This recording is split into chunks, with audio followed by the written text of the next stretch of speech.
लिहिते साहेब, पुस्तकाला पैसा अडका लागला तर कळवा. देवाची कृपा आहे माझ्या संसारावर.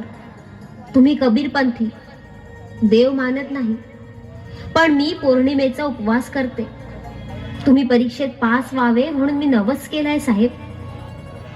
गंगाधर नावाचा बाई तिकडे अर्धपोटी राहून कधी ब्रेड बटर खाऊन संसार भागवायचे.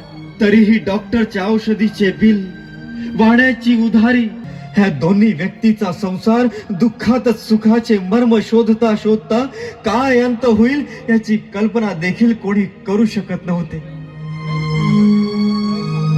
न्याहारी पुरता पीठ कणक्या तरी आहे का डब्यात? पोरांना भाकरी घाला, त्यांना शाळेत जायचं आहे. दूधवाला भैया दूध देत नाही, त्याची उधारी चुकती करायची आहे. पोरांना सांगू दूधवाला सध्या येतच नाही म्हणून, पण 2 भाकरी तरी घाला. देव देत आणि नशीब नेत. रमाईला पोरांनी दूध मागितले तर त्यांना तांदळाच्या पिठाचं पाणी थोड्या दुधात मिसळून पाजलं.